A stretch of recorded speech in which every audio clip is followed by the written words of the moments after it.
And welcome back to Sports Weekly on IEMG. I'm your host, Pep Fernandez. Yeah, you know, one of our favorite guys here on Sports Weekly, and he's been so good to us over the years, Alexander Mattison from San Bernardino High School. The football star who played for the Minnesota Vikings for 5 seasons has a new NFL team, and I know a lot of local fans, especially here in the San Bernardino area, are going to be fired up about this. Alex has signed with the Las Vegas Raiders. A lot of Raider fans here in the city of San Bernardino. So Alex, after 5 seasons in Minnesota, will be playing for the Silver and Black. Last season, he was the starting running back for the Vikings, had 700 rushing yards, caught 3 touchdowns, but now he's taken his talents to Las Vegas. Alex had this very short message to all the Raider fans out there.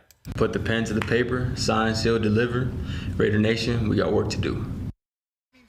All right, so that's Alexander Mattison getting ready for the upcoming season. Again, drafted by the Vikings, spent 5 seasons in Minnesota, but now playing for the Raiders. Congratulations to Alexander Mattison. All right, we had other big-time local football news as we had a prominent program from the Arrowhead Athletic Conference find a new head coach, and this was a big move because this team won a CIF Southern Section Championship last year, and the coach is a very big name, Tommy Leach. Now, Tommy Leach has been a lot of places, including the head coach at Chaparral in Temecula, the head coach at Roosevelt in Eastville. He was an assistant at SBVC for a little bit. He's been a lot of places, and he's won everywhere he's been. Now he is taking over Jurupa Hills. Jurupa Hills won a CIF Southern Section Division 8 championship last year. They made it to the state finals, so they're coming off an incredible season, and now they got Tommy Leach leading the program as their head coach, Citos Marinez, has left to go to Roland High School. Here's Tommy Leach talking about taking over a championship Jurupa Hills team out of the Arrowhead Athletic Conference. Jurupa Hills coming off a CIF championship, Division 8 last year, going to the state finals, all that. I mean, so they had a fantastic season. So it's not like you're going into a program that needs rebuilding. They're already at a championship level. Where are you hoping to take it? Maybe, like you said, you've been competing at Division 1 and 2 and 3. Like, are you hoping to take what Jurupa Hills has already built and maybe, continue on that and take it to the next level?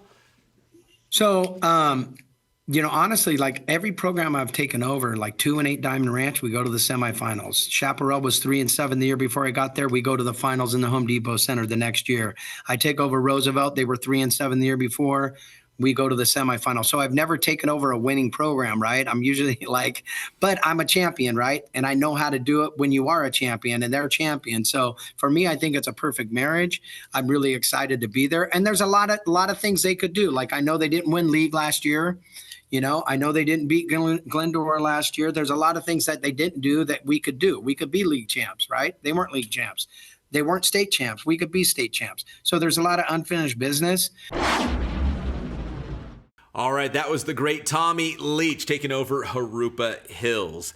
And finally, at least in this segment, congratulations going out to Cal State San Bernardino men's basketball, winning the West Region title for the 2nd year in a row. So that means the Yotes are headed back to the Elite 8. Gus Arginal, the head coach, hoisting the West Regional Championship there, getting it done here in his first season, taking over for Andy Newman. So now the Yotes will head to Evansville, Indiana to open up the Elite 8 on Tuesday against Gannon University. Here's the Yotes talking about punching their ticket to the Elite 8. It's hard to put it into words. When you compete on such a stage, you're able to do this with these great student athletes. We've talked about this, like I keep saying, since August.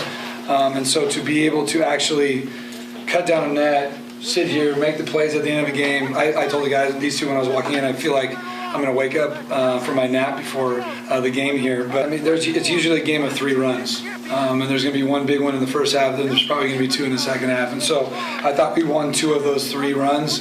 And again, I thought they responded. And these guys were talking maybe more than they have all year. Less than the coaches, and it was just about them staying poised and composed and making the big plays and stops. So it goes to them. It's very bittersweet. It's very sweet. There's a lot of hard work put in this year, and to win again, it's hard to win in college. It's super hard. So when you win, you got to cherish it and we have way more work to do for sure. I feel great. I mean, I really couldn't do it without my teammates, you know, and me and Gus talked in the early recruitment, it's like things we could have done, you know. He already talked about this stuff weeks, months before we even started practicing about what our goals were for the season, and we started this in August, so I think just seeing it now is like all the work is really paying off.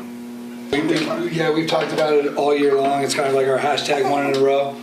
Play as good as you can for the next game up, the next game's your Super Bowl. And I felt like from November, we really put a target on our own back.